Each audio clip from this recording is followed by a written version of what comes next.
Hey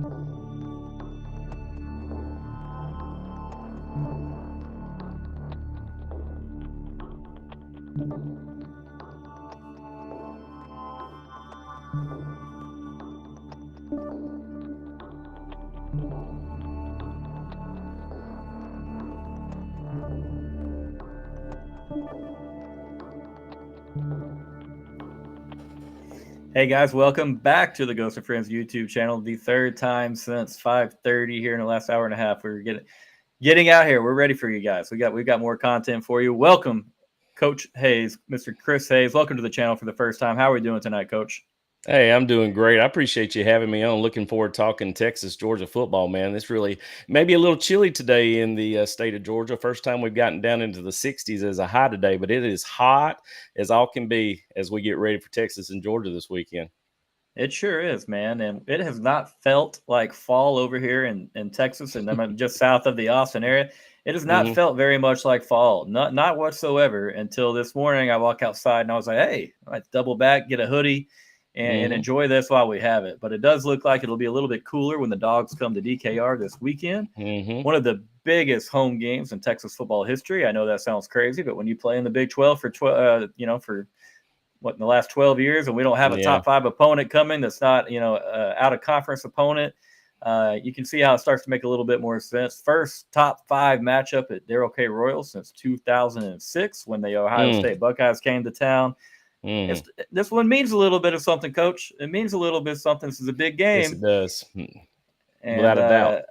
out of doubt. And so, what are your initial impressions, Coach, as you look at this one? You look at Texas, you look at Georgia, what they've done on the field so far. How are you feeling about it when you first glance at it? I'll start with Georgia first because obviously that's where my roots are at. Really, just very much indecisive headed into the Mississippi State game. I went to both the Auburn game and the Mississippi State game. Sitting in the stands, I really wanted us to finally take a push forward to set an identity offensively. And after leaving the Auburn game, I still felt like we didn't have that. Believe it or not, even with the lapse of the defense against us against Mississippi State, I do feel like that we established somewhat of an identity offensively with what Carson Beck letting the ball go against Mississippi State. I know, but you have to have those kind of games to be able to, implement some things that you'd like to see differently. And I think that we saw the playbook get a little bit larger, and it really helped me watch Carson Beck distribute the football to his playmakers and get people in space, which I really like because we do have a lot of guys that are very twitchy. And I think that's something that can be positive moving forward. Looking at Texas, obviously, I know that there's a lot of people out there that feel like, well, Texas hasn't played anybody yet. Um, I don't put my eggs in that basket. I evaluate them at face value. So I wanted to make sure that when I went with looking at them to be very objective, just what they were in the moment. And obviously, the last game played against Oklahoma, huge rivalry that you guys have over. And then, I remember talking season how I thought that was going to be an exhaustive factor for Texas coming into our game post the Red River rivalry, as they call it now.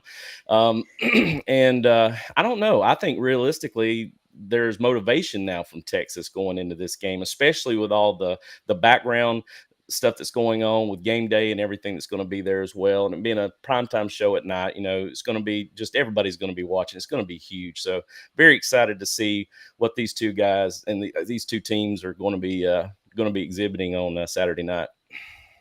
Absolutely. Very well said, Coach. Kind of looking like if you look at the Georgia wide receiver room, it kind of looks like Texas's as far as the type of player, the twitch, the quick speed. Mm-hmm. You Mm-hmm. don't really have the bigger, go up and get a ball type guys, maybe a couple in each room. But yeah, let's talk about Carson Beck a little bit. He's going to Okay. be, I kind of think, a big factor in this game. Obviously, both quarterbacks will be, but I think Mm-hmm. I'm not going to say the game falls on Carson Beck's shoulders, but I think Texas will do everything they can to make Georgia one-dimensional. Mm-hmm. What should Texas fans know about Carson Beck? What makes him dangerous for the Georgia Bulldogs? Well, I think something that's his decision making ability. He's very good pre-snap knowing where he wants to go because he reads coverages very well. And something that's been almost exhaustive from my standpoint watching him, like, Kentucky game, those kinds of deals, is I just didn't feel like he was pulling the trigger like I'd like for him to. And that's the reason why Mississippi State makes me feel better, because all of a sudden I saw him not panicking as much in the pocket and pulling the trigger downfield and throwing the football vertically, even if it was an incomplete pass. And a lot of his passes were in good shape. I think he had a very good high completion rate. I don't know exactly the stats, but it was on up there, obviously upper echelon of what he's had over the last probably 10 showings. And, I just think that it's one of those things. If he executes at a high level, it's because he's reading the defense very well pre-snap, and he knows where he wants to go with the football and be confident in that throw when he gets there. So that's something from a Texas standpoint that I think they're going to have to really do a good job of disguising their coverages so that he knows and understands where he thinks he's wanting to go. And then they rotate safeties, or they rotate a corner and bring a corner blitz and rotate a linebacker over, that, something to confuse Carson Beck with, because something I feel like he's gotten better at as time has gone on is recognizing defenses very well pre-snap and getting the ball out of his hand pretty quickly. He has to, because he goes against a very hard defense every day. And I think that's helped speed up his window a little bit, because as well as I do, 4-second window is roughly what you want in a quarterback. That's really good pocket and time to throw. But, in the SEC and what you're dealing with now, it's almost to the point where 2.5 to 3 seconds, you need the ball out of your hand. If you're not, you're running for your life and trying to execute going down the field out of the pocket because it's moved, because you got a pass rush in your face. So I think that's, from Texas perspective, just try to confuse Carson Beck as much as they can with a lot of movement and change pre-snap reads so that he's not knowing where he wants to go with the football, confused a little bit. Yeah, well said there, Coach. Gonna be a big time thing for Texas to slow down Carson Beck, but I think, like I said, they'll put more emphasis on making sure that Georgia isn't running the ball successfully often on first down, second down. First down is going to be so big in this game. You don't want to get behind the Mm-hmm. chains against these two defenses. I know that Mm-hmm. you guys have struggled just a little bit in the secondary. There are some Mm-hmm. concerns. Do you share the same concerns? Are you concerned about the secondary? Is it just inexperience? I mean, Kirby's still the same guy. Coach Schumann knows what he's doing. The scheme is a scheme, so it's just chalking it up to inexperience there, Coach. I could say it's inexperience, but when you see Dalen Everett, who had a whole year under his belt last year in SEC play, making some of the same mistakes, it really bothers me. I don't really want to pin it to a coach yet, because a lot of people are saying with USC coach Dante coming in, I think I always forget his last name. I think it's Dante Williams, USC guy they brought in, and everybody's relating it to the Pac-12 concept. I don't think it's really him. I just think you've got guys that are trying so hard not to screw up. And I think a lot of it is processing. And as well as I do, if you've ever coached before, you can't have a defense thinking so much that they're confused. And I've always said in my mantra, you can't play confused and fast at the same time. And right now we're playing a little bit of slow motion in that regard. And it's got to come down to the fact of how we execute over that 4-second window. With Quinn Ewers and wanting to throw, I think your offensive line does a great job. Your left tackle, the Kelvin Banks kid, absolutely, as advertised, watched him today for a solid 2 or 3 hours, and really your offensive line across the board to me is very solid. I think he's very good, solid play. But holding up Quinn Ewers to obviously have that 4-second window, our DBs can't run all over the field in man-to-man. We're going to have to really start working towards it may be a personnel change. It's easy for me to say on the outside looking in from a helicopter view. I would love to see Ellis Robinson get some reps. We got a phenom as a freshman. KJ Bolden is doing a really good job as well. But I think in this era of football, as we're beginning to see it transform, I think we always worried about, for every freshman you started, you pretty much thought that that's possibly a loss that you have on your schedule. But in True. today's time, because everybody's moving around so much with the transfer portal and how the NIL deals are running now, there's not that depth that you used to have. All those other guys are going to other teams and playing, for other teams. That's why they're moving. And so I think it's one of those things. I would rather see new meat go out there and be competitive, because they're highly touted.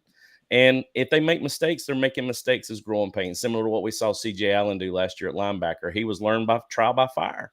And this year, obviously, he's still learning. I wish I could see a little step up from him as well at the linebacker play. But, just to answer your question, I see there's got to be some personnel changes. The thing that I saw always with a kid who especially felt like it was their spot, if you fire them, pretty quickly and let them know who's in charge. And all of a sudden, competition, man, breeds, that knowing somebody could take your spot. I think that's really important to help breed that competition level that we need to see at the defensive back. But it all comes down to, we can't give Quinn Ewers that 4-second window to throw. We've got to get to the quarterback from our defensive line standpoint. And I think that's going to be a big, I think that's a determining factor in our success in the secondary on Saturday. And that's, I've wondered a few different times, like, how does Kirby play this? How does Glenn Schumann play this? Do they, obviously you've watched a ton of Georgia football in the past, much more than I have myself, sir. But, part of me is like, do they force Texas into, just kind of playing in front of them? Do they go with a type of an umbrella? Do they let Texas run the ball? Because we really haven't proven that we can just like run over people. And even on our big two touchdown runs last week, Oklahoma had some pretty bad play there out of safety and even at backer. But and then the other hand, it's like exactly what you're saying. You keep everything in front. On my end, you keep everything in front of you. You make sure that there are no big plays because you've been susceptible to giving up a few big plays. But then you can't just sit there and not get any pressure on the quarterback whatsoever. And exactly.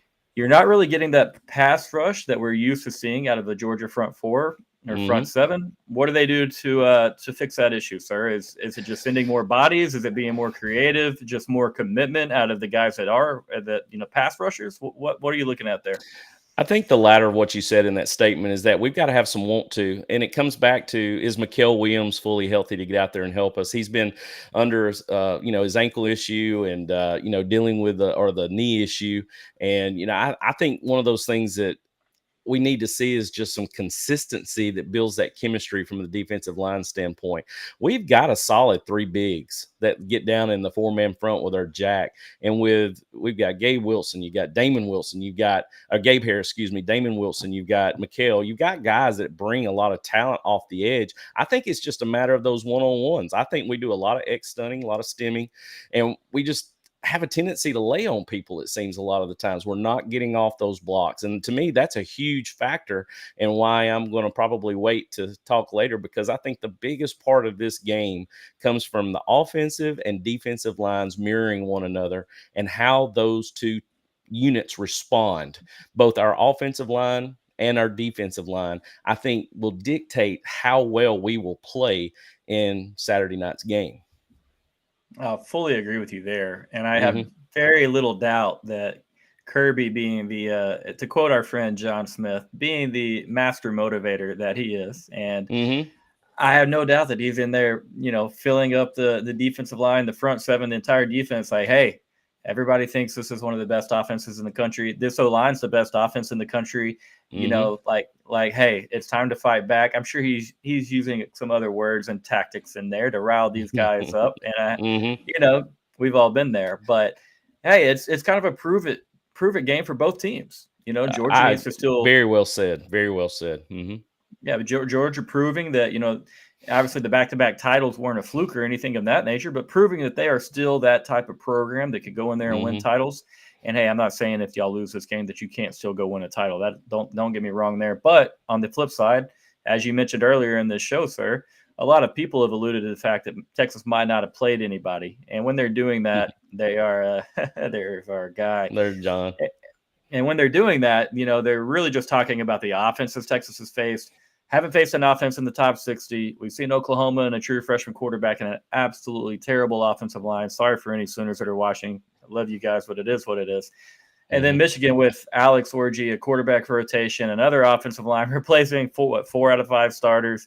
And so, hey, in your opinion, is this clearly the best offense that Texas will have seen so far?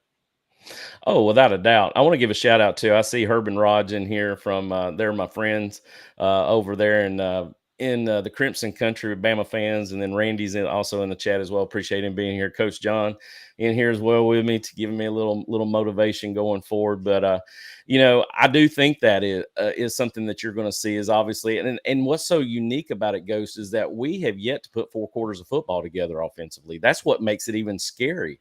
But it's been that fact of finding that right chemistry with Colby Young now being suspended, and now you're having to force other people into certain positions and gain ground in those positions. It's almost felt like it's taken 6 games to build some kind of chemistry. And that's the reason why I was telling you earlier is that why I felt like I left the Mississippi State game, even though disappointed from a defensive standpoint, I felt good offensively because I saw some things that I hadn't seen all year long.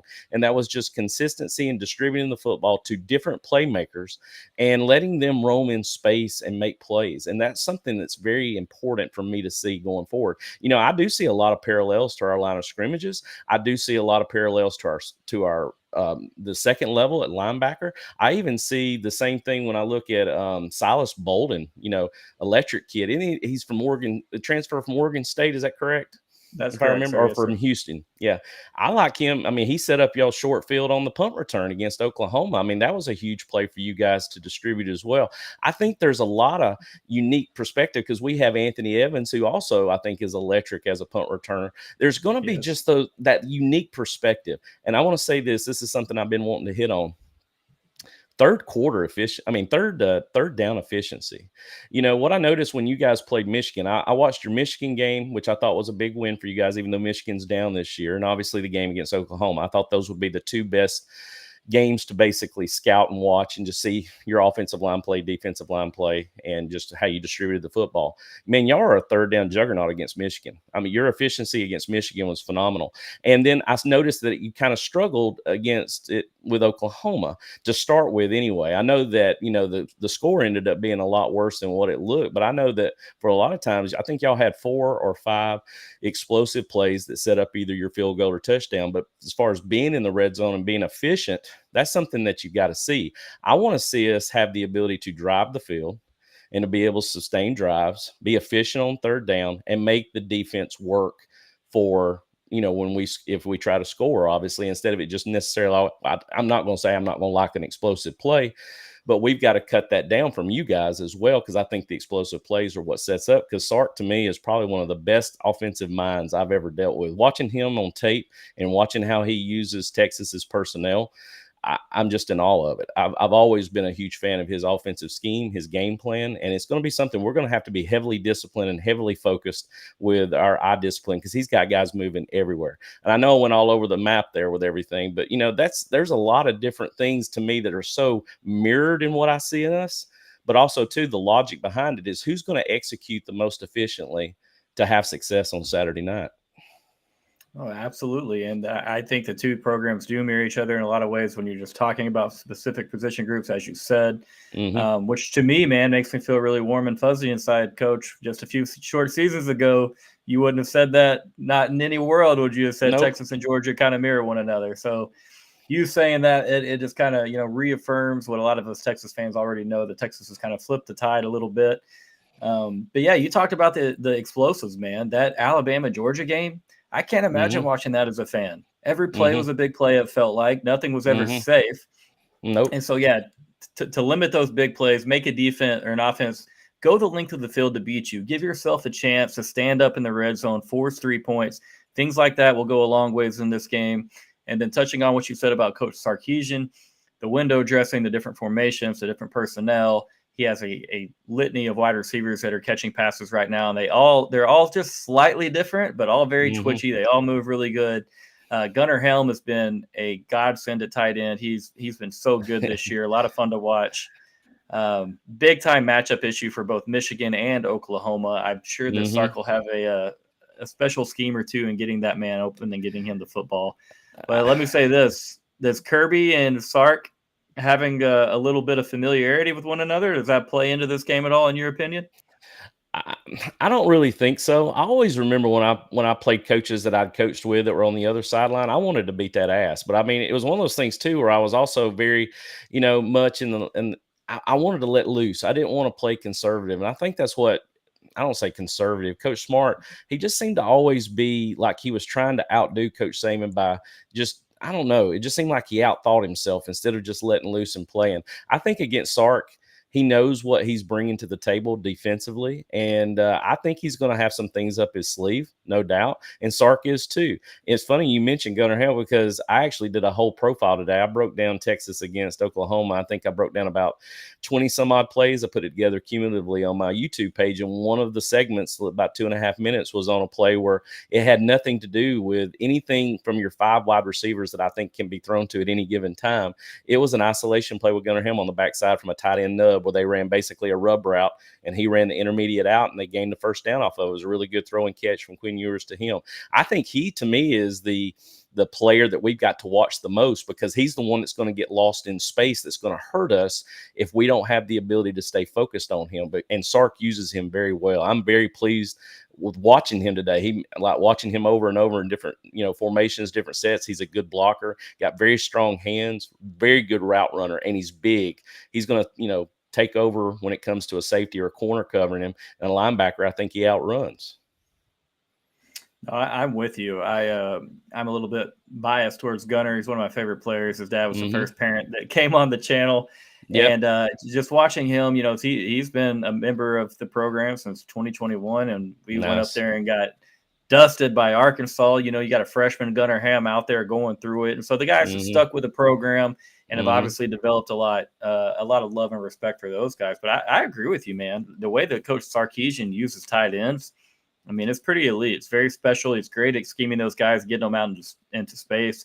He was great with JT Sanders the last couple of years and Austin. And he loves to drag Gunnar, in those intermediate routes back across the flow of the play. Yeah. And we've seen some big chunk plays happen like that. And then I will say this, though, in a game like this, I need Gunnar to chill with the hurdles, man. He's tried to hurdle guys in 2 of the last 3 weeks, and got a little flip action. I saw that against Oklahoma too. He hurdled a guy.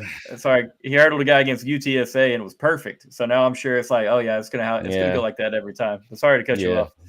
Oh no, you didn't cut me off at all. I just think that that's one thing about that makes the tight end so special. Why we love Brock so much, and why we feel like even as much as I love Oscar Delp as our primary tight end who can catch the football. I think Lawson Lucky, number 7, is probably our fit to what we wanted to do with Brock Bowers, and very much how we want to use him, just like y'all want to use Gunnar Hill.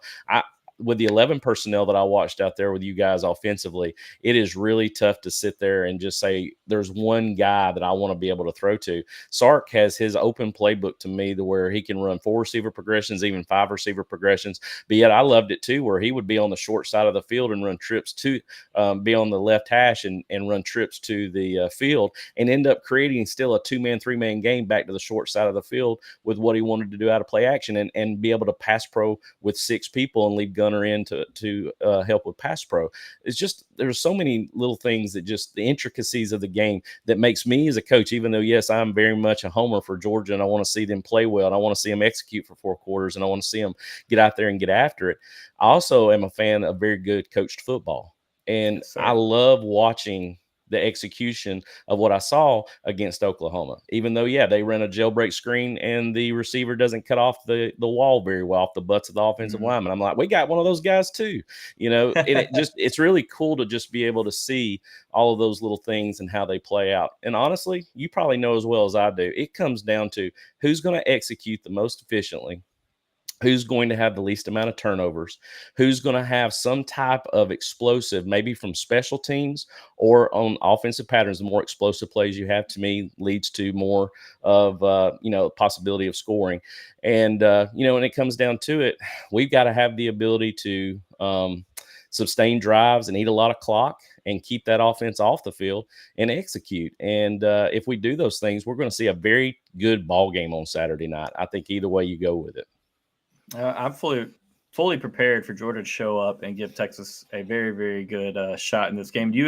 Would you agree? I'm going to comment a little bit on what you just said, but is this a must-win game for Georgia? I asked Mr. John this on Monday night, but and I know Randy just posted that too. I was watching what he was actually posting in there. Good friend of mine, Randy. I think it is. I think it's something we've got to. it's the first year of this ever happening.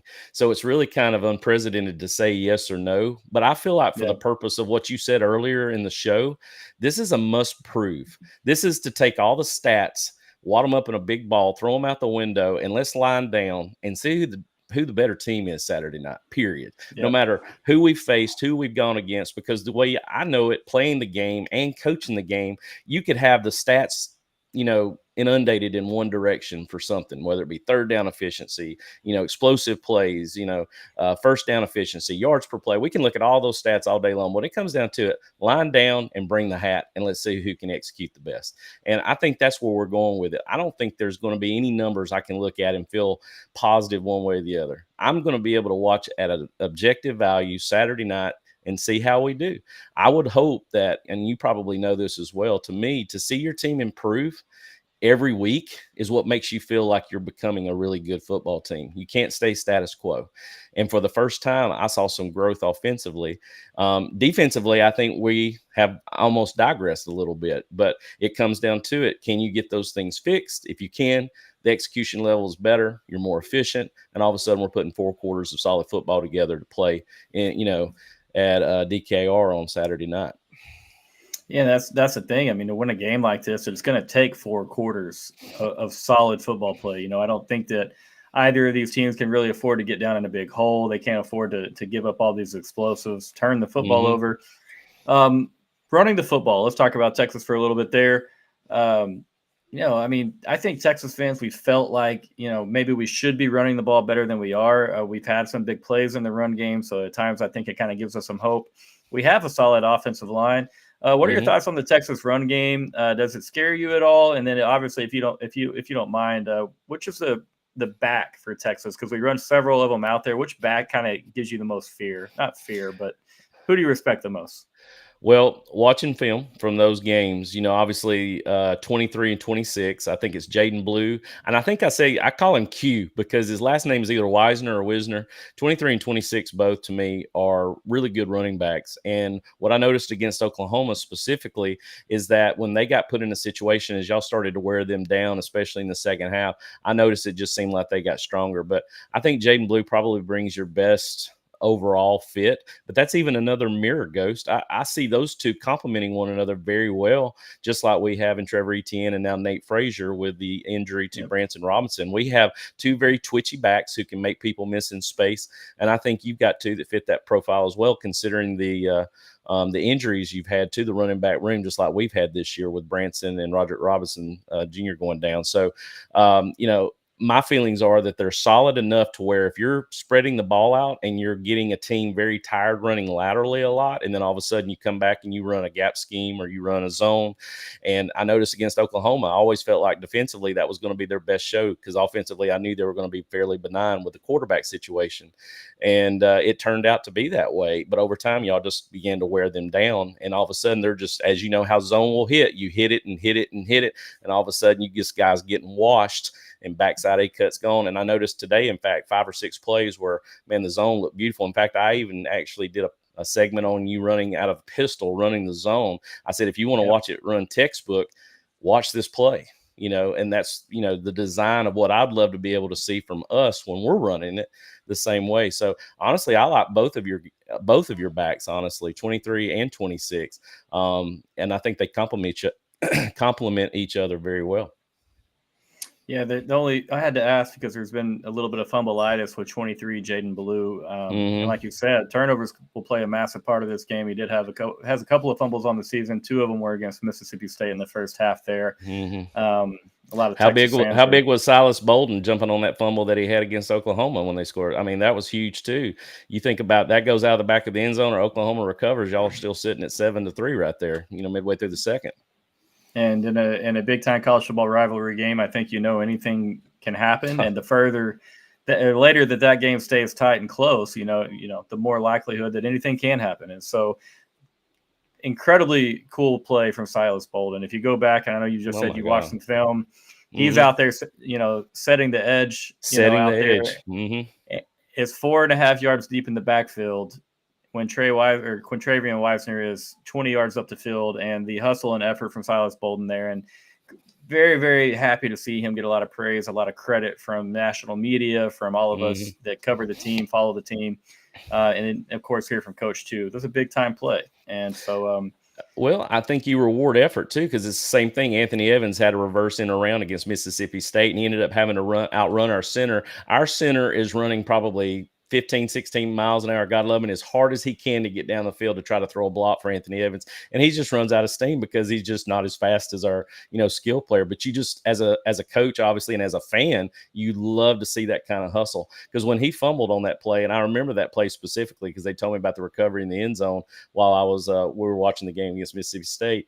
And I was just like, that's because he's around the football. When you're around the football, good things happen. And that's what, that rewarded him in that situation. Talk to me about penalties real quick, Coach. Have you guys had a lot of penalty issues over there? For us, we've had more false start penalties than I care for, but overall, not a very heavily penalized team. It really comes down to offensively. I hate the holding call. Now it seems to be a drive killer. We've got to hold off on holding calls. We had a touchdown from Trevor Etienne called back on holding on Monroe Freeling. Those are the drive killers is what I call them. But defensively, you can't give. I know you guys saw your Mississippi State game evolve from a very top ball game and got expanded as the quarters went on. But we probably would have held Mississippi State. And I know the woulda, shoulda, coulda people out there are going to love this statement, but we could have actually probably held them anywhere from 14 to 21 as well if we didn't let them sustain drives. We had 3 different series, 2 in 1 series, where it's 3rd and 10, 3rd and 12, 3rd and 7, and we have a roughing the passer. It's just a dumb penalty. We have a face mask off of an X stunt where Chaz Chambliss gets to the quarterback, and quarterback tries to evade, and he grabs his helmet, rips it off his head. I can't believe he didn't take his neck with him. And then we had a holding call from a linebacker on a running back from a freshman who's playing out there right now due to Smile Munden being hurt, Chris Cole. You can't keep, especially from my perspective as a DC, as a guy who coached defense, it's hard enough as it is to play defense, especially in today's game. It seems like everything's just in a china shop, where you're just scared to touch anything because you're going to get a flag thrown on you. And then you let them sustain drives by giving them a dumb penalty. You got to get the defense off the field, man, and give the ball back to your O. That's where I'm probably more frustrated with right now defensively versus the offensive side of the ball. I think the offense takes care of itself for the most part. Haven't had a ton of false start penalties. I do have one offensive lineman I'm not too fond of that we play consistently, and we're moving them around as well. And, so it's sort of a hodgepodge, of what we're going to have every week. I think hopefully we should have Jared Wilson back at center, which will be a huge staple for us. But defensively, I think is the big key. We're going to definitely have to hold it down and be more disciplined, more fundamentally disciplined on the defensive side of the ball. I do hope that 105,000 Texas fans make it as physically difficult as possible for Georgia to play clean football in this game. But the coach and me, those little penalties, the little roughing the passer on 3rd and 15 or 3rd and 17, it drives me insane. Oh my God. Little bitty things. A face mask penalty out of a defensive lineman, I know. But, hey, man, between the face mask penalty and Coach Kirby Smart, it sounds like y'all are really trying to put a licking on Van Buren out there. Oh, yeah. And that's something, too. I feel for Coach Smart because I know in the heat of the battle, I know how hard he coaches on the sideline. And I think there's too many people that want to make a big deal of that. And honestly, exactly. I think he made – I know I saw the video. I saw the push. But people who have never played the game, just a fan from 100,000 foot view from a helicopter's viewpoint, don't understand how intense you are on the sidelines if you're coaching your ass off, especially like he does. And that's something that I really do believe he did not know that was him. He just was trying to get to his coach, to get to the ref. They had a personnel issue. And then the way he handled it by calling the head coach and saying, listen, bro, I messed up. I'm sorry. This is something that I swear to you. And I'm sure he just spoke face to him and was truthful. And then he said he spoke to the kid, and you got the responses back today. We heard through the presser that the responses from the coach and the kid were great. I mean, that's the way you handle those situations. You own up to it. You make the phone calls. You take care of it. But everything on the outside looking in that have no business worrying about it, want to make it about them and trying to say, well, this is just terrible. This is treacherous.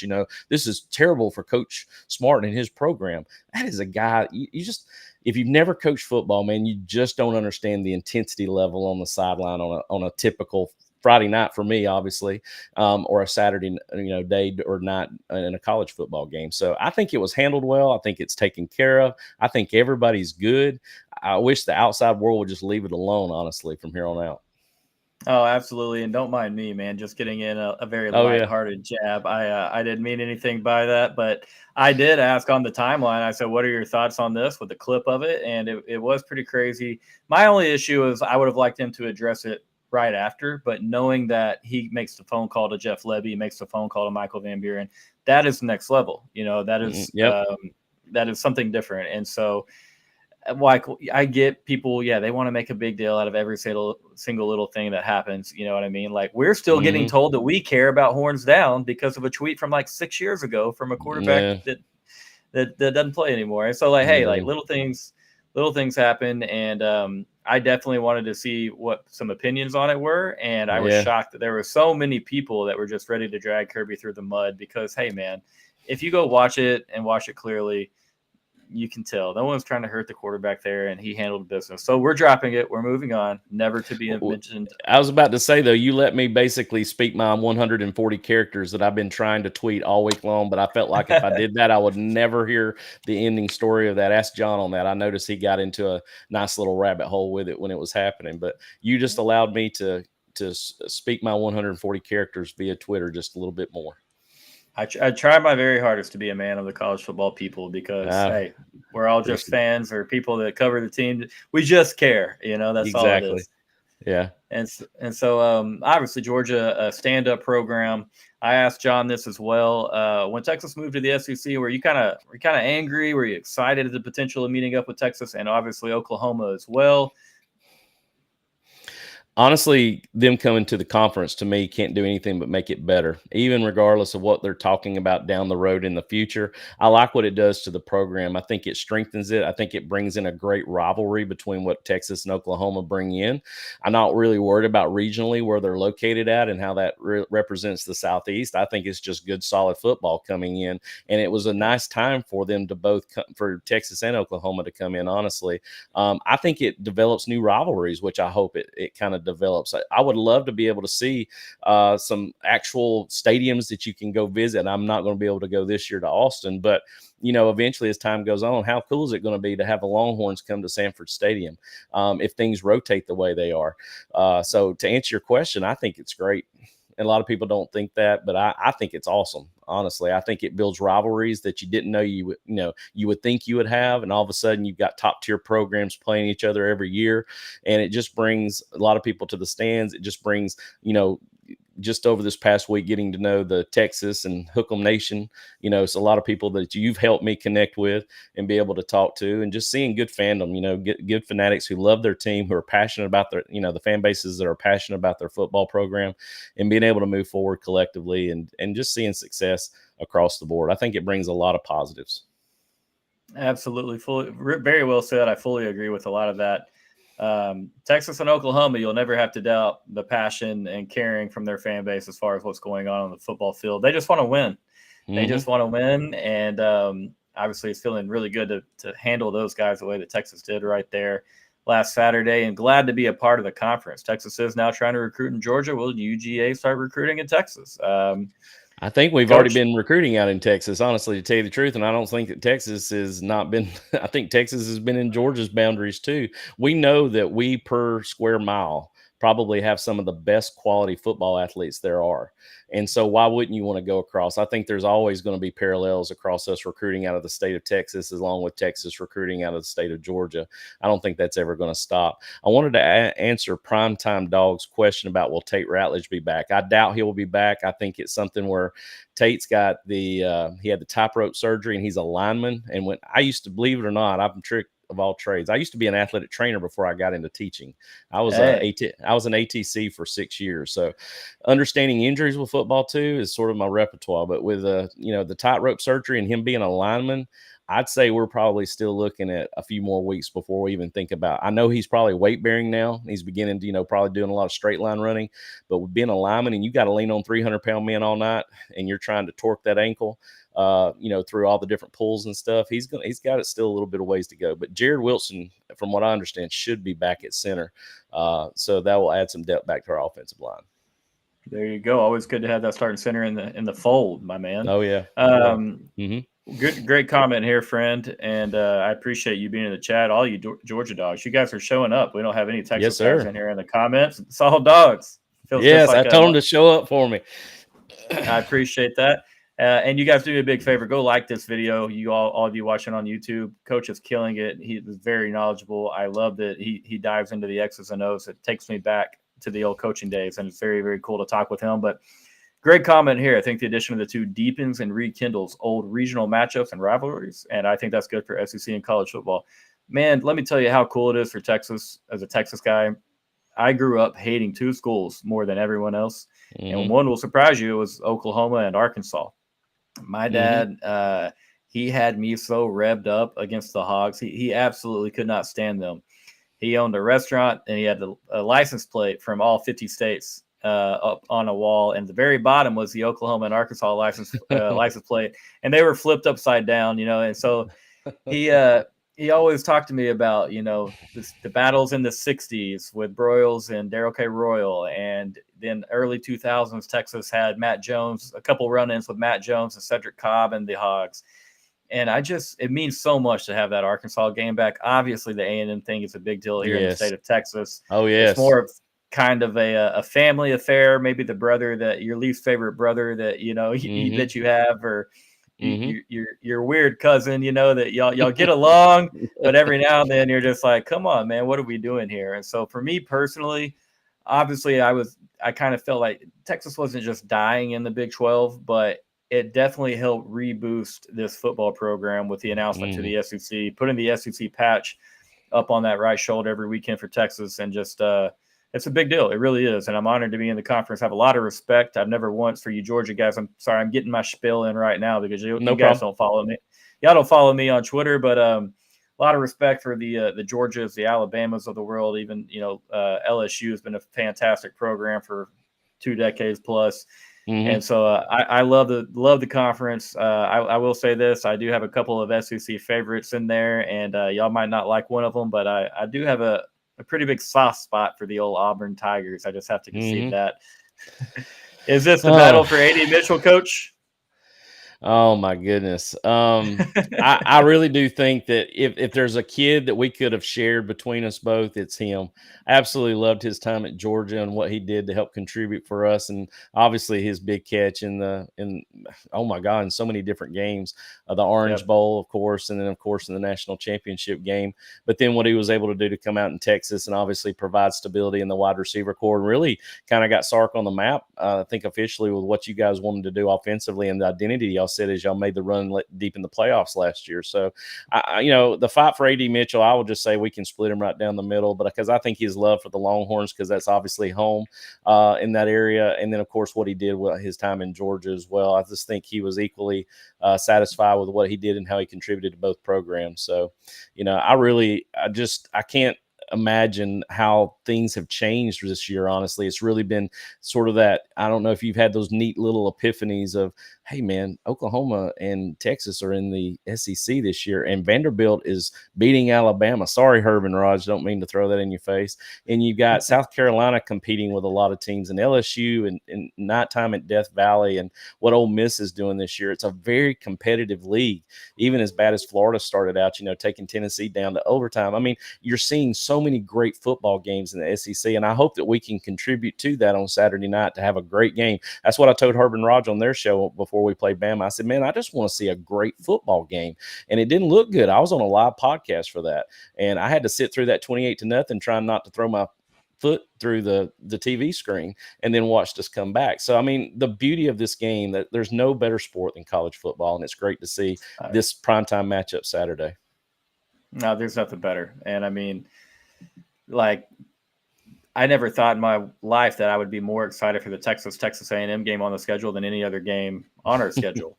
But Yep. that's part of the beauty of college football, because you go a decade plus of not playing, and then all of a sudden you have it here, and all the Twitter interactions over the last 12 years that have gone down. You bookmark a lot of those, and you get ready to bring them to light. But hey, I really appreciate the follow on Twitter. It means a lot, buddies. Let me know.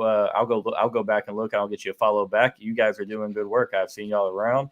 To answer Yep. this question for you, I'm trying to get Coach out of here. He's got a show in just a few minutes.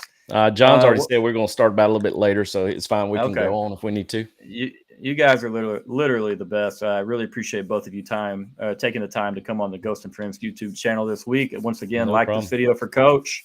As far as myself, what am I worried about with playing UGA defense or offense? I have another answer for you. I'm worried about Kirby Smart. I'm worried about what Kirby Smart has done in the past. I'm worried about Glenn Schumann and them waking the dogs up. Like we said, it's a prove it game, a show it game, whatever you want to call it. I respect Carson Beck. I will say that I think Carson Beck's having a little better season than I thought he would even have. I think that you guys are using him a lot more.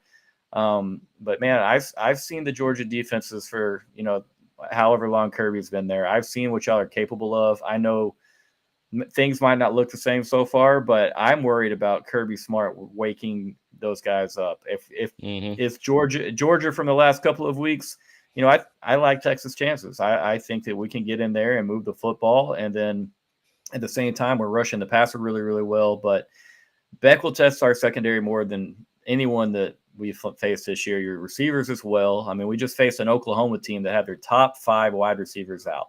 Yep. And not to discredit the kids that are 6, 7, and 8 on the depth chart, but they're not 1 through 5 for a reason. And so a big time moment for Texas to step up and kind of prove themselves. I don't really, between offense or defense, I'm much more worried about Georgia just looking a lot more motivated, about having a little of the want to factor that Coach mentioned. And but yeah, I think it's going to be a fantastic game, to be honest. I won't have this game going as a more than a field goal either way, to be honest. I know a lot of folks in Austin are pretty confident. Georgia will show up, guys. I fully believe Georgia shows up here. Very good points. All right. One more comment there. Exactly that, brother. That's what I'm talking about. I mean, Kirby and John brought it up over and over again on Monday. I think I can hear it in my sleep now. You guys haven't lost to anybody other than Alabama in a long time, man. So big time moment for Texas coming up. Go ahead, Coach. No, I was just going to say, if you awake at sleeping giant, you'll see it, because it's going to be one of those things you'll see by halftime. You'll know that, hey, we've got a team that's come to play tonight, and that's what we want to see as Georgia fans too. It's not just, it's like the feeling we have about our program, doing well and succeeding, but it comes to, all the cogs working together at the same time, no grinding of gears. Same thing for you guys as well.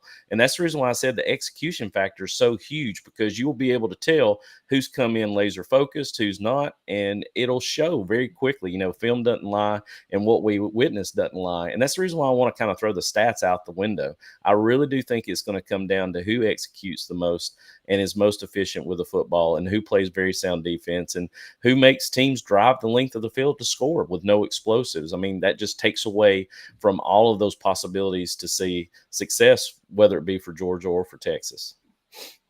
I'm right there with you, brother. I'm going to let Coach answer this question first. I'm happy to answer it as well. If Quinn Ewers passes the ball 40-plus times, do you think that's good for Texas? If he's passing it 40-plus times, that means possibly he might be playing catch-up, which is probably a good thing for Georgia, honestly. I think they want to establish a good run game. I mean, most people are always going to put this as a preface of you want to establish the ground game in order to set up your play action, to set up your 3-5-step game.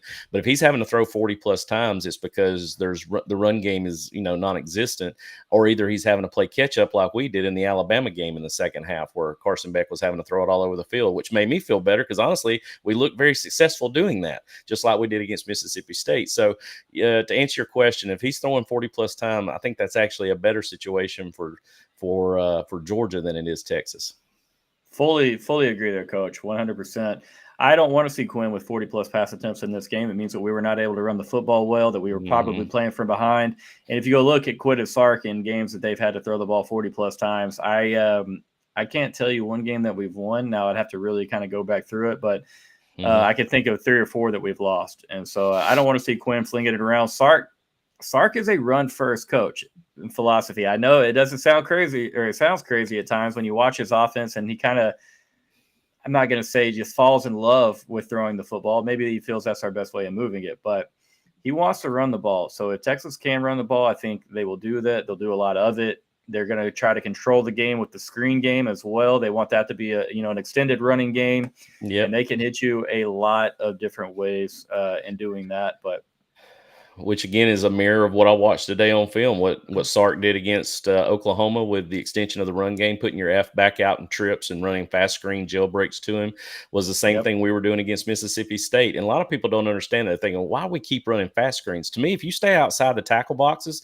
if your perimeter guys can block, I certainly on 1st and 10 will take a 6-yard gain on a fast screen, and it'd be 2nd and 4. If you're playing constantly in front of if you're playing in front of the chains all night long, that's a success. People just don't like it because it's not flashy, but what's the difference in throwing a fast screen out there gaining 6 or running the zone and gaining 6? You're doing it either way, and you're doing it with guys that can handle the ball in space. So I'm definitely interested to see how we're wanting to establish that run game on both Georgia and Texas's side, if it's going to be more of the screen kind of game for extension, or if we're going to try to, run the football between the tackles with gap scheme, zone scheme. I think it's just obviously very, very important to win on 1st down in this game. You talked about how good Texas was on 3rd down up in Michigan, struggled a little bit against Oklahoma. The big difference there is that we were doing really, really well on the early downs there, setting ourselves up to succeed on the money downs. And so that's where I always paid attention. I was always a coach that really, really put an emphasis on getting ahead of those chains on 1st down, never go back. Without a doubt. And so, hey, Coach, thanks a lot for doing this. We could talk for hours, my man, but I know you and Mr. John have got to get on your show soon. I'll be checking in for that. I got about 40 minutes here before we're hopping back on the Friends to give out our Week 8 college football plays for you guys that have a little bit of a gambling inclination. That segment's going pretty well, guys. 29-20 over there after a very rough start. We've got pretty hot, so y'all tune in for that for you Georgia Dogs.